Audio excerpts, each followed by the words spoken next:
Joining me tonight is Ian Samuel, fellow and lecturer at Harvard Law School and former clerk and Supreme Court Justice for Antonin Scalia. You know what, Ian, what is happening? I'm just going to start with that question. What is happening?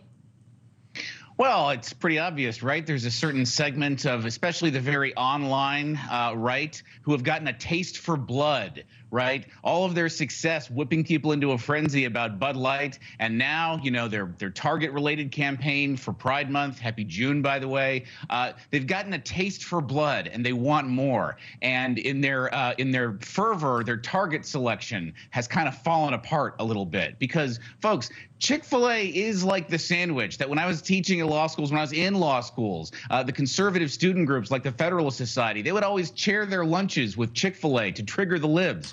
You can't go after your friends like this just because they have what is a very common policy in huge corporations, which is a policy of, you know, racial diversity is good, inclusion is good, top talent is sometimes gay, top talent is sometimes female. We want to have the best executives, not just a bunch of white guys. That's like every company, and that's also not a bad thing at all. I was going to say, you know, if you they got a little over their skis. If you don't have a DEI policy and you are a huge corporation, are you not a sitting duck?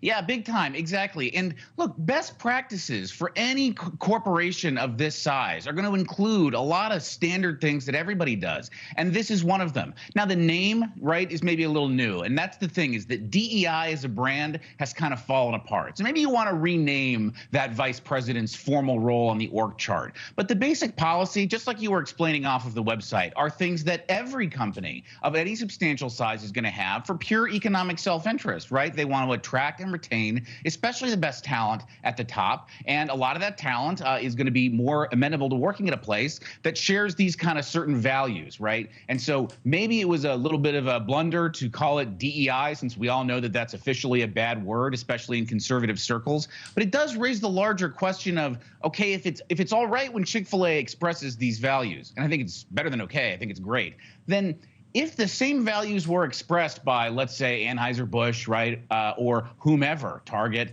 but they didn't call it DEI, can we just call that good? Can we call that a win and sort of move on as a country from this controversy? Because I think that would be nice. I was looking at a boycott list. You might want to pull up a chair. We got Bud Light, Target, North Face, Kohl's, Legos. Didn't know that one. PetSmart. I don't know. Maybe my dog is offended. I mean, you know, I was just thinking, if we are also offended, and now we're what do we eat and what do we wear? Because at this point, I mean, even I'm sure I could probably offend a veggie burger at this point. I don't know what my options are. I can't even go to Target. Right. It becomes pretty ornate, right? And it becomes this kind of, you know, this is like what the liberals used to be sort of caricatured as doing, right? These kind of, you know, no-go lists of brands all throughout the country. And it shows the limits to kind of consumer boycotts as a strategy. I didn't know about that Lego one, and I paid a lot of attention to this. I just bought some Legos today. So apparently I'm, you know, crossing the picket line, apparently.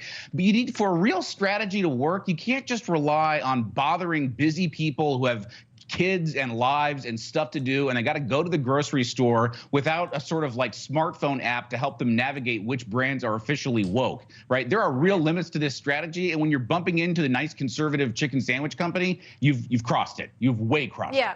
I think you're right. I think I'm just going to go take my Chick-fil-A sandwich and eat it while I shop at Target, because I'm sure I've already offended somebody and life goes on. So, Ian, thank you so much. Thank you very much. Thanks for watching. Go to newsnationnow.com to find NewsNation on your television provider. And don't forget to subscribe. Click the red button to get more of NewsNation's fact-driven, unbiased coverage.